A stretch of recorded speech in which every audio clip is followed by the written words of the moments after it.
Welcome back. Today, we're diving into a really important topic in instructional design, needs assessments.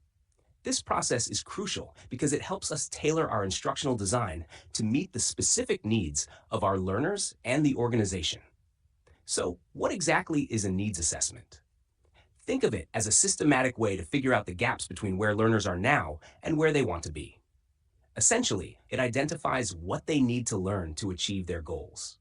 By doing a thorough needs assessment, we can make sure our training or educational program is relevant and effective.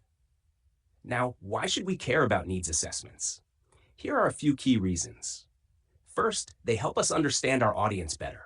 This means we can tailor our content to fit their specific needs, preferences, and learning styles. Second, they ensure we allocate resources effectively, saving time and money by focusing on what truly matters. Lastly, a good needs assessment can boost learner engagement and motivation by addressing real-world challenges they face. Let's talk about the steps involved in conducting a needs assessment. 1. Identify the purpose. Start by figuring out why you're conducting this assessment. Are you creating a new course, enhancing existing content, or addressing some performance issues? Knowing the purpose will guide you throughout the process. 2. Gather data. This is where you collect information from various sources. You can use surveys, interviews, focus groups, or even observations to gather both qualitative and quantitative data. Engaging with stakeholders like learners, instructors, and organizational leaders can provide valuable insights. 3. Analyze the data. Once you have your data, it's time to analyze it. Look for trends, gaps, and specific needs. What patterns do you see that indicate areas where learners might need extra support or knowledge? 4. Prioritize needs. Not all needs will be equally important. Prioritize them based on factors like urgency, impact, and how they align with your organization's goals. This helps you focus on the most critical areas. 5. Develop learning objectives. After prioritizing, create clear and measurable learning objectives. These will guide the design of your instructional materials and ensure you're addressing the identified needs.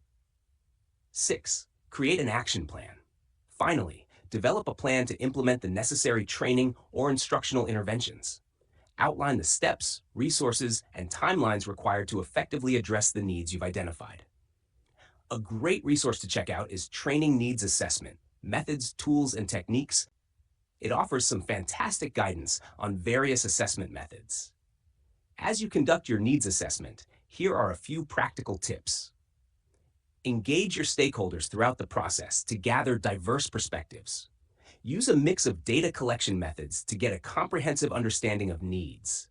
Be transparent about the purpose of the assessment to encourage honest feedback.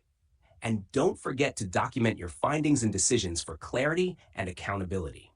In summary, needs assessments are vital in instructional design. They lay the foundation for creating relevant and effective educational experiences. By understanding your audience and their needs, you can design programs that truly make a difference. What's your experience with conducting needs assessments?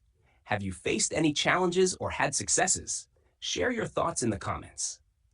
If you found this video helpful, be sure to like and subscribe for more insights into instructional design.